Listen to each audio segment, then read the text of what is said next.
फजल और सलामती आप में बढ़ती जाए और खुदावंद हमेशा आप सबों के साथ रहे।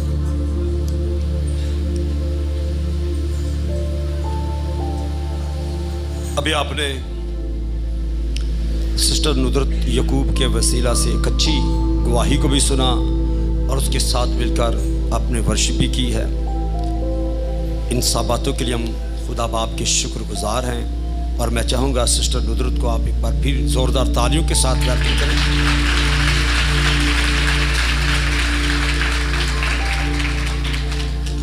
अय्युहन आरिफ का मुकाशफा 18वां बाब।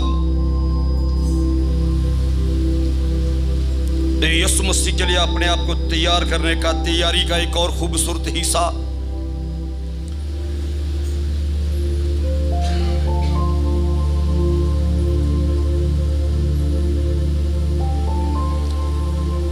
बाब की 4 और 5वीं 2 आयत में आपके लिए पढ़ूंगा।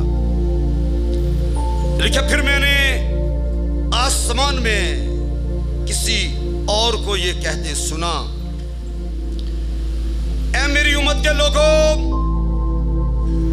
उसमें से निकल आओ।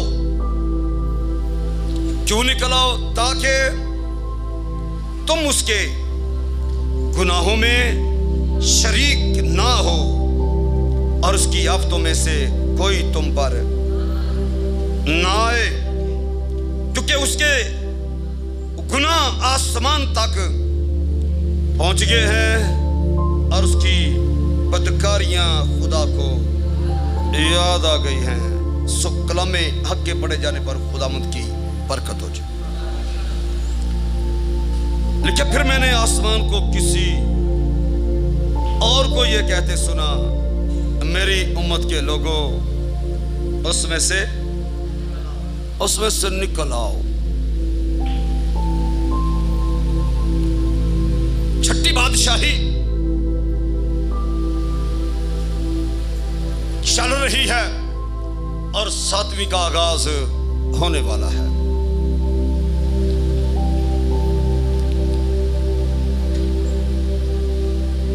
और इसी बादशाही के दौरान कलीसिया के लिए जो पैगाम है वो ये है, ऐ मेरी उम्मत के लोगों, इनमें से निकल आओ। आवाज कहां से आ रही है? बोलो जी। आसमान से। बुलाया कहां पर जा रहा है? आसमान पर। किनको बुलाया जा रहा है? मेरी उम्मत के लोगों, मसीह कलीसिया को ऊपर बुला रहा है। तो यहां पर और रोज़े असीम का जिक्र किया गया है। बताना चाहता हूं, बेशुमार दफा नादानी में हम कई तरह की तफसीरें करते हैं, लेकिन किताब मुकद्दस जो तफसीर करती है वो हकीकत है और हमें उसी पर ही ईमान रखना है। यहां पर 4 बाब के शुरू ही में निकाले मेरे साथ जरा।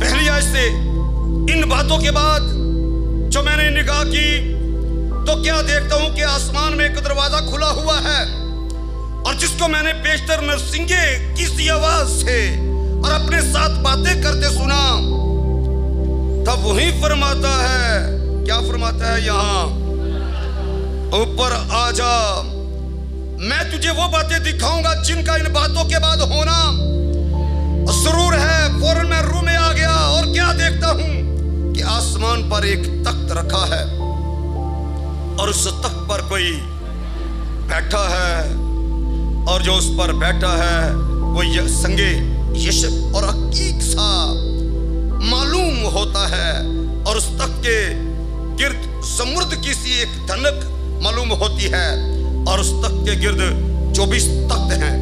उस तख्त के चुगिर्द क्या है जी? 24 और तख्त हैं। उन तख्तों पर 24 बुजुर्ग सफेद पोशाक पहने हुए बैठे हैं और उनके सरों पर सोने के ताज हैं। और उस तख्त में से बिजलियां और आवाजें और गरजें पैदा होती हैं और तख्त के सामने आग के साथ चिराग जल रहे हैं। चौथे बाब के अंदर जिस शख्स को ऊपर बुलाया जा रहा है वो यूहन्ना यीशु मसीह का शागिर्द। और उसके बारे में क्या मैंने निगाह की तो क्या देख तो आसमान पर एक दरवाजा क्या है जी, खुला है और कोई उसे ऊपर बुला रहा है, यहां ऊपर आ जा, किस काम के लिए मैं वो तुझे बातें दिखाऊं जिनका अगले वक्त में होना जरूर है। अगले वक्त की तमाम बातें उसे दिखाई गई कि अगले वक्त में क्या क्या होने वाला है। लेकिन वो उस वक्त रूह में आ गया और रूह में आने से मुराद उसकी रूहानी आंख खुल गई और उसने वो सब कुछ देखना शुरू कर दिया जो उसको दिखाया गया। बताना चाहता हूं मुकाशफा की यह किताब जो 22 अबवाब पर मुश्तमिल है, इसमें पहले जो 4 हैं वो जो काम हो रहे थे उनका जिक्र करती है और अगले जो 18 हैं वो आने वाले वक्त का जिक्र करते हैं।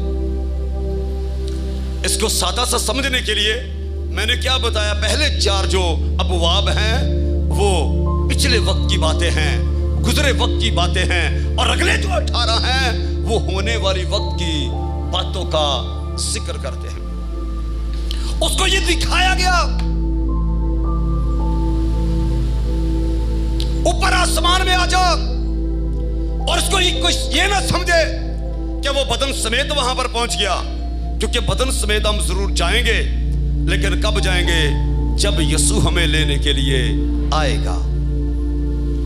ये रूह में वहां पर पहुंचा और रूह में पहुंचने से महाराज जैसे कोई ख्वाब और रोया में एक दूसरी जगह पहुंच जाता है, वैसे ही वो रूह में आया और कहां पहुंच गया, आसमान पर, और उसको वहां पर वो सब कुछ दिखाया गया जो आने वाले वक्त में होने वाला है।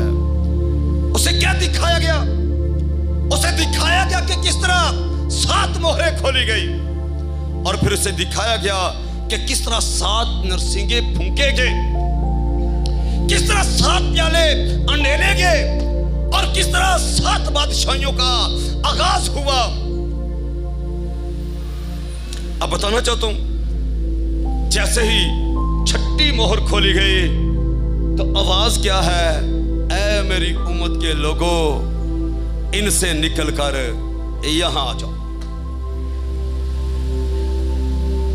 6ठा नरसिंगा फूंका गया तो आवाज है, मेरी उम्मत के लोगों, इनमें से निकलो। 6ठा प्याला अंडेला गया, ऐ मेरी उम्मत के लोगों, इनमें से निकलकर यहां आओ।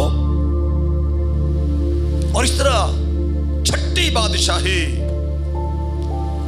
उसके बाद मैंने आपके लिए जो पढ़ा है दोबारा सुने जरा। 18वें बाब तक इन्हीं बातों का जिक्र है, यानी रोजे असीम का जिक्र किया गया है। तो रोजे असीम के बारे में कोई मत समझे कि रोजे असीम 4 दफा होगा। 6ठी मोहर खोली गई, 6ठा नरसिंगा फूंका गया, 6ठा प्याला अंडेला गया और इस तरह 6ठी बादशाही शुरू हुई। कोई ये ना समझे कि रोजे अजीम कोई 4 दफा होगा और रोजे अजीम एक ही दफा होगा, जिसके बारे में लिखा है मुक़द्दस और मुबारक वो जो पहली क़यामत में शरीक कलीसिया एक ही बार क्या होगा जी, आसमान पर उठाई जाएगी। और ये मैंने 18वें बाब में से आपके लिए पढ़ा और चौथे बाब से लेके आगे आप देखते हैं मोहरों, नरसिंहों, प्यालों और बादशाहियों का जिक्र किया गया है। और इसके दौरान सातवीं मोहर, सातवां नरसिंगा, सातवां प्याला और सातवीं बादशाही के अंदर जो जो कुछ होने वाला है उसका जिक्र भी किया गया है। जरा मैं पहले पढ़ के ही आगे बढ़ूंगा। ये 16वां बाब मुकाशफा 17वीं से पढ़ रहा हूं।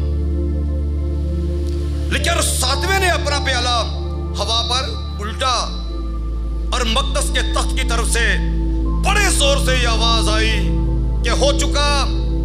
फिर बिजलियां और आवाजें और गरजे पैदा हुई और एक ऐसा भूचाल आया कि जब से इंसान जमीन पर पैदा हुए ऐसा बड़ा सख्त भूचाल कभी ना आया था। ऐसा भूचाल आया। ये कब का जिक्र है? जब 7वां प्याला अंडेला गया और उस बड़े शहर के 3 टुकड़े हो गए और कौमों के शहर गिर गए और बड़े शहर बाबल की खुदा के हां याद हुई ताकि उसे अपने सख्त गजब की मैं का जाम पे लाए।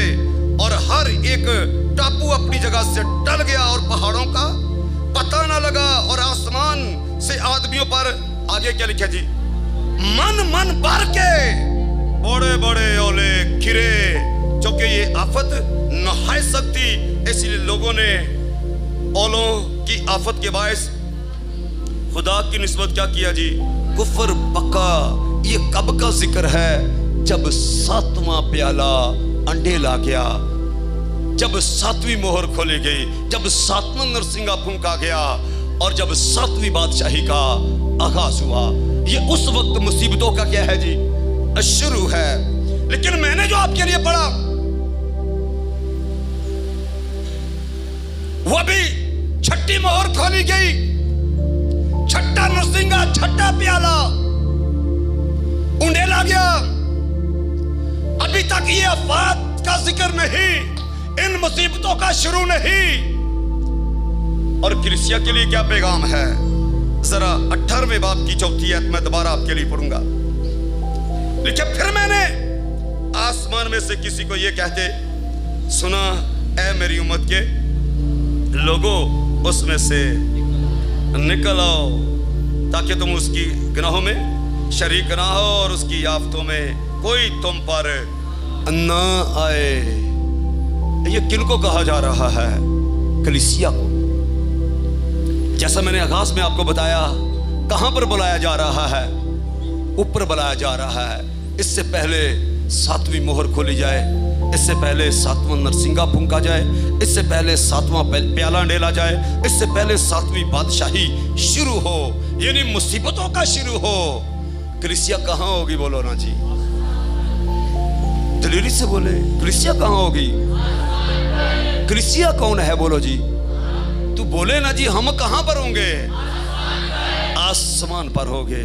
कलीसिया कायनात में वाहिद एक मखलूक है खुदा की, जो मुसीबतों के वक्त जमीन पर नहीं, मुसीबतों के वक्त कहां होगी जी? आसमान पर होगी। आमीन। कलीसिया उठाई जाएगी और दुनिया जलाई जाएगी। ये 2 अलग अलग काम होंगे। और रोज़े असीम के दिन कलीसिया आसमान पर होगी, कलीसिया उठाई जाएगी। और जो आज मसीह की तालीम को कबूल नहीं कर रहे, उनके बारे में क्या लिखा है? दुनिया जलाई जाएगी। सो जरूरी है आगे बढ़ने से पहले, हमारे पास अभी खूबसूरत वक्त है। किस काम के लिए? जिंदगी के मालिक को अपना मालिक मानने के लिए। इससे पहले मुसीबतों का शुरू हो, कलीसिया आसमान पर होगी, कलीसिया को बुला लिया जाएगा, कलीसिया को उठा लिया जाएगा, कलीसिया का रैप्चर होगा, दुनिया जमीन पर होगी। कलीसिया कहां होगी? बोलो जी। आसमान पर होगी।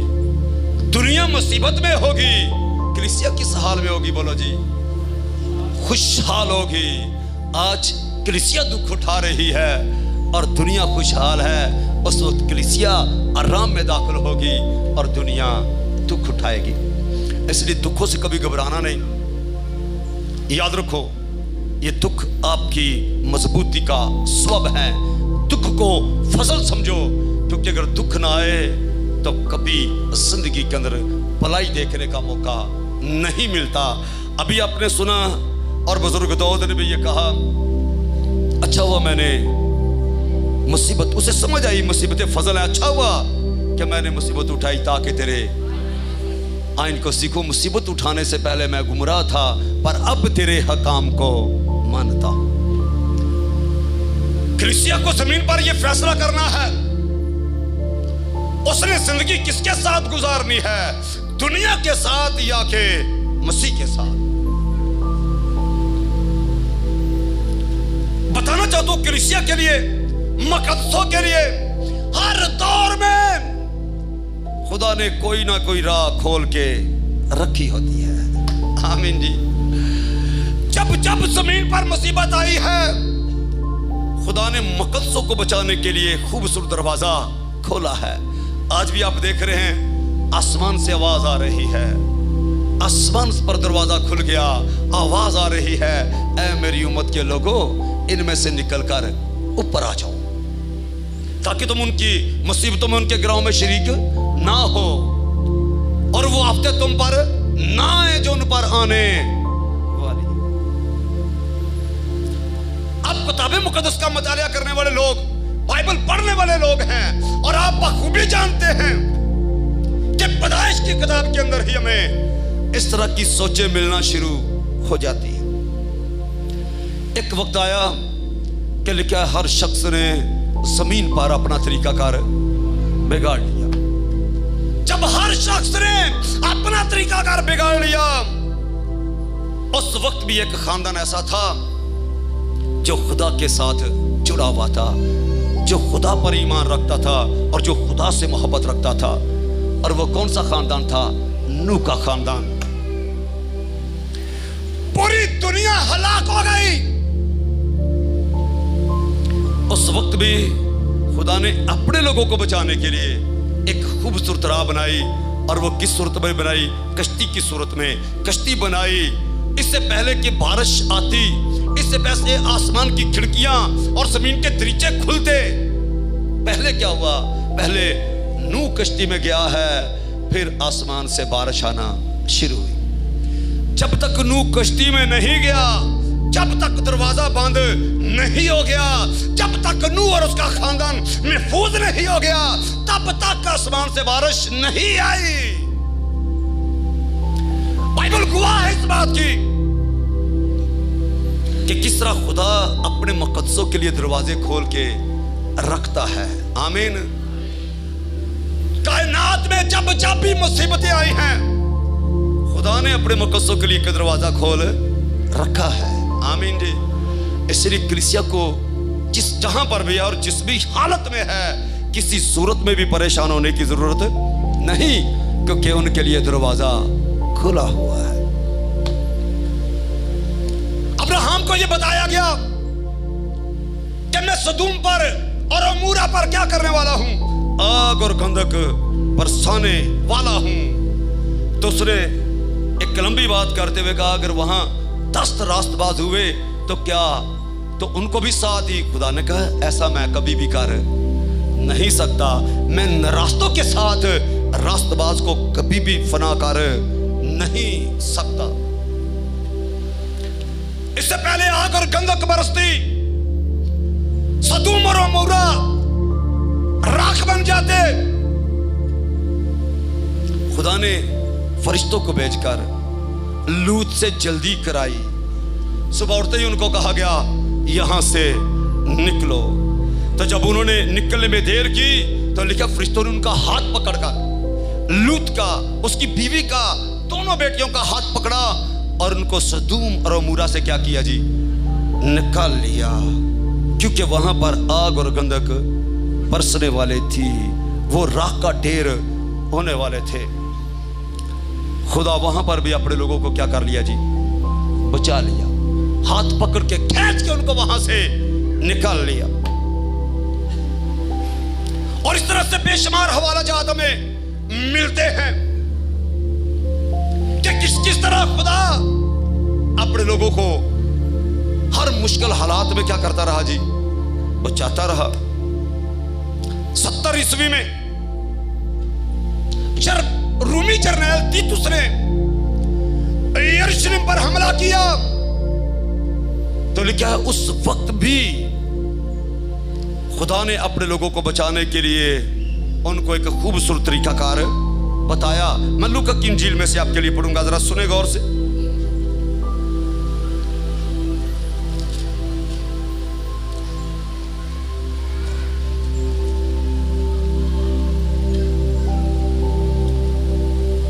लूका 21वां बाब उसकी 20वीं से पढ़ रहा हूं। लिखा है फिर जब तुम यरूशलेम को फौजों से घेरा हुआ देखो तो जान लेना कि उसका उजड़ जाना नजदीक है। उस वक्त जो यहूदिया में हूं क्या करें जी? पहाड़ों पर भाग जाएं, और जो यरूशलेम के अंदर हूं वो बाहर निकल जाएं, और जो देहात में हो वो शहर में ना जाएं। उस वक्त भी खुदा ने अपने लोगों को क्या कर लिया जी? बचा लिया। बेशुमार यहूदी कत्ल हुए, बेशुमार असीर हुए, लेकिन बेशुमार लोगों को क्या कर लिया गया जी? उस वक्त भी बचा लिया गया, क्योंकि खुदा ऐसा करने की कुदरत रखता है। अब यहां पर भी आप देख सकते हैं, इससे पहले 7वां प्याला अंडेला जाता। यहां पर 18वें बाब की चौथी आयत में लिखा है फिर मैंने आसमान में से किसी को यह कहते सुना, ऐ मेरी उम्मत के लोगों, उसमें से निकल आओ तुम उसके गुनाहों में शरीक ना हो, और उसकी आफतों में से कोई तुम पर ना आ जाए। अब भी जिस तरह गुज़श्ता वक्त में खुदा अपने लोगों को बचाता रहा, आने वाले वक्त के अंदर भी मुकद्दसों के लिए एक खूबसूरत दरवाजा खुला हुआ है। उस वक्त भी बचाता रहा, और खुदा अब भी अपने मुकद्दसों को बचाना जानता है। इससे पहले बेशुमार आफतें यानी मन के ओले आसमान से बरसे और दुनिया बर्बाद होना शुरू हो जाए, ऐसा होने से पहले कलीसिया कहां पर होगी? बोलो ना जी, कलीसिया कहां होगी? इससे भी ज्यादा जोर से बोले, कलीसिया कहां होगी? कलीसिया आसमान पर होगी। और मुसीबतें किन पर आएंगी? जो जमीन पर होगी। आज भी खुदा ने अपने लोगों के लिए क्या किया जी? एक खूबसूरत दरवाजा खोला हुआ है। मैंने बताया दुनिया मुसीबत में होगी, ईमानदार किस हालत में होंगे, मैं ये भी आपको पढ़ के सुनाना चाहता हूं। 19वां बाब मेरे साथ खोले जरा।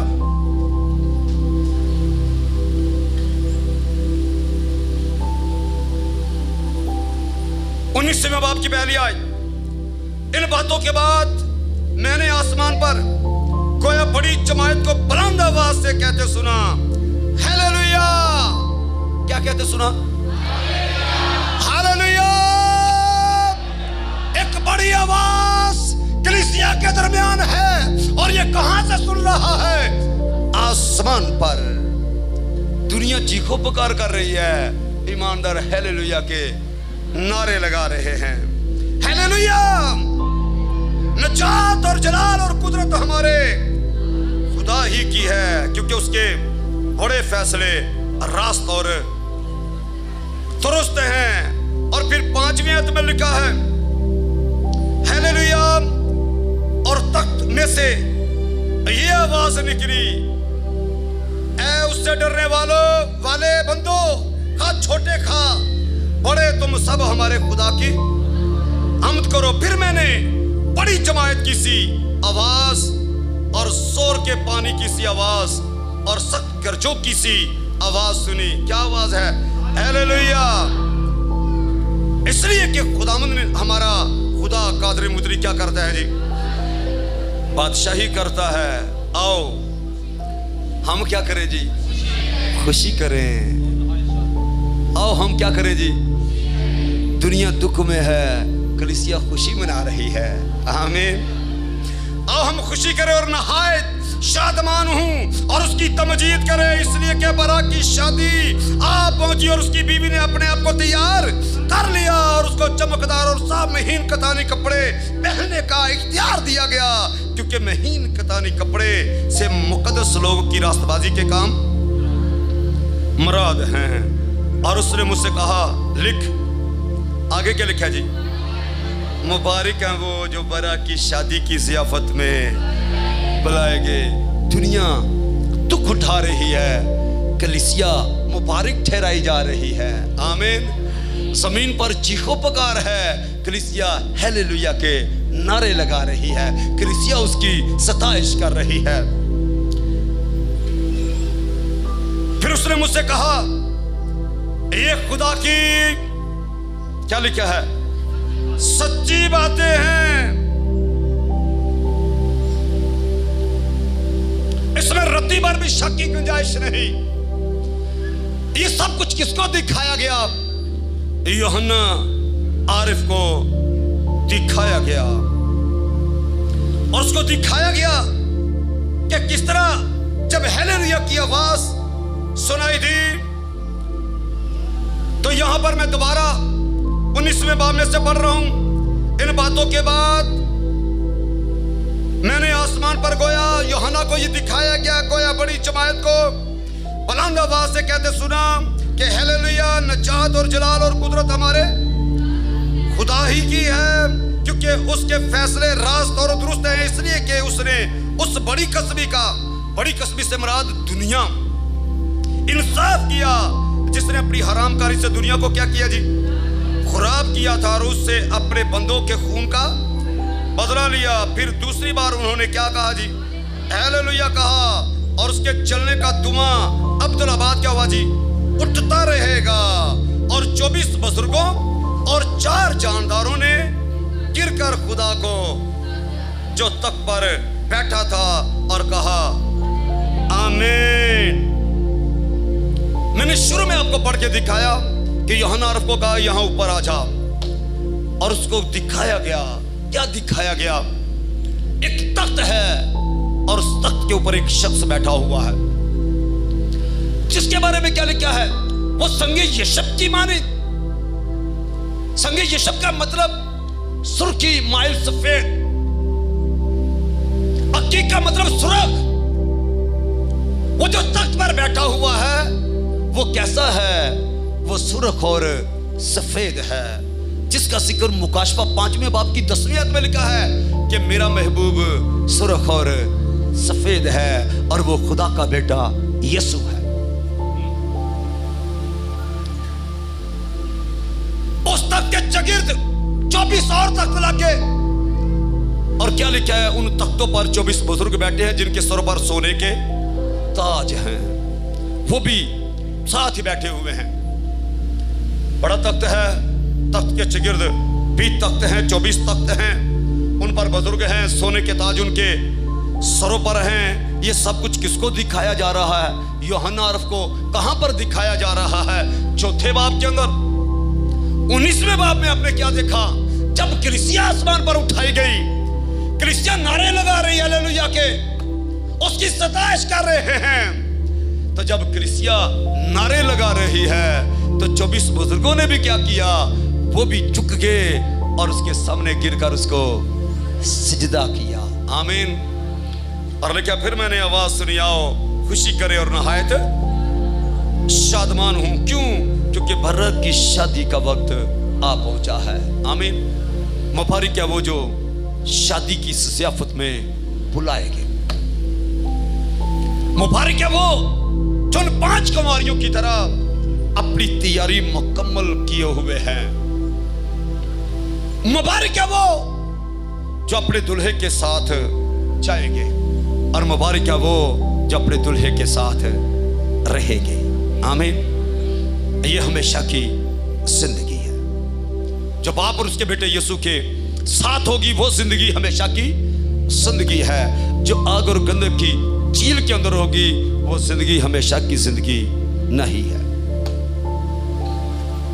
यूहन्ना रब को ये सब कुछ दिखाया गया कि आने वाले वक्त के अंदर ये सब कुछ होने वाला है। चार तरह से, चार रुख, चार जाविये बना के उसको ये दिखाया गया। जिस तरह आसमान की बादशाही की अनाजिल अरबा के अंदर 13 तमासील हैं। हालांकि आसमान की बादशाही एक ही है, लेकिन उसकी तमसीलें कितनी हैं? 13।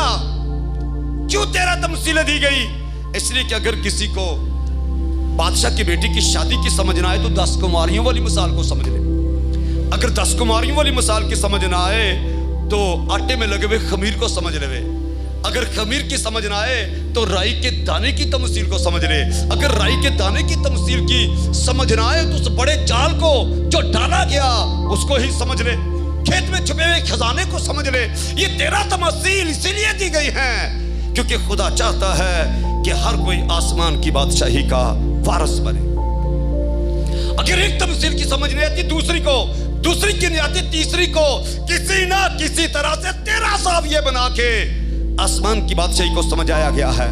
इस तरह रोजे असीम के बारे में यहाँ पर 4 तरह से सिखाया गया है। 7 मोहरे खोल के, 7 नरसिंगे फूंक के, 7 प्याले उंडेल के और 7 बादशाहियों का जिक्र करके ये सारी बातें क्या की गई है, सिखाई गई हैं ताकि लोग इनको समझे। और अगर कोई 7 बादशाहियों का जिक्र पढ़ना चाहे तो ये मुकाशफा की किताब 17वें बाब के अंदर 10वीं आयत में जिक्र है। सुने गौर से, 10वीं आयत में क्या, और वो 7 बादशाह भी हैं, 5 तो हो चुके हैं और एक मौजूद है और एक अभी आया नहीं। ये उन बादशाहियों का जिक्र है जो पूरी पूरी दुनिया पर हो चुकी हैं। जैसे शाह मिस्र ने, शाह असूर, शाह बाबल, शाह फारस, शाह यूनान और शाह रोम ने पूरी पूरी दुनिया पर बादशाही की है। ये 6 बादशाहियां हैं। शाह मिस्र है, शाह फारस है, शाह असूर है, शाह बाबल है, शाह यूनान है, शाह रोम है। पूरी दुनिया पर ये बादशाही कर चुके हैं। अभी एक और हुकूमत आने वाली है। इसलिए 7 बादशाहियों का भी यहां पर जिक्र है। 7 नरसिंगों का, 7 प्यालों का और 7 ही नरसिंगों का। ये 4 जाविये एक ही बात की अक्कासी करते हैं, एक ही बात को वाज़े करते हैं। इसको कुछ 4 अलग अलग रुख ना समझे, एक ही रुख समझो। रोज़े अज़ीम एक ही है, लेकिन इसको 4 तरह से समझाया गया है। मोहरों की समझ ना आए, नरसिंगों को समझो, नरसिंगों की समझ ना आए, प्यालों को समझो, प्यालों की समझ ना आए तो बादशाही को समझो। किसी भी एक समझ को अपनी जिंदगी में लेके खुदा की बादशाही में दाखिल हो जाओ। खुदा बताना चाहता है और खुदा बताना चाहता है आपको कि मैंने हर दौर में अपने लोगों को बचाया है। आमीन। और आज भी यूहन्ना को यह दिखाया गया कि आसमान पर मकसदों के लिए एक दरवाजा है जो भी खुला हुआ है। आमीन। पूरी दुनिया पर मुसीबत होगी तब भी एक राह आपके लिए है, और वह राह कौन सी है? आसमानी राह है। याद रखो, ईमानदार जो है, जब जमीन पर सब राहें बंद हो जाती हैं, उस वक्त भी एक राह उसे नजर आती है। और वो कौन सी राह है? वो राह है आसमानी राह। वो आंखें किस तरफ उठाता है? आसमान की तरफ उठाता है, क्योंकि मुकद्दसों के लिए एक राह हर वक्त खुली रहती है। जब चारों तरफ मुसीबत और दुख नजर आए, उस वक्त भी आपके लिए एक राह खुली हुई है।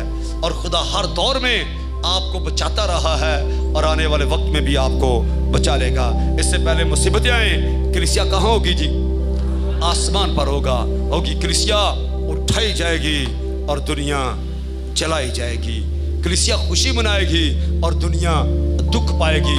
कलीसिया नारे लगाएगी और दुनिया चीखे मारेगी। इसलिए जरूरी है, आज वक्त है हम अपने आप को खुदावंद के सुपुर्द करें। वो जो हमारा निजात देहिंदा है, जिसने अपनी जान फिदिये के तौर पर दी है, और उसके बारे में लिखा है हमने उसे खुदा का मारा कूटा और सताया हुआ समझा, हालांकि हमारी खताओं के सबब से वो घायल किया गया। इसलिए ज़रूरी है अपने आप को मसीह की आमद के लिए तैयार करें। अब वक्त बिल्कुल करीब है और यीशु आने वाला है।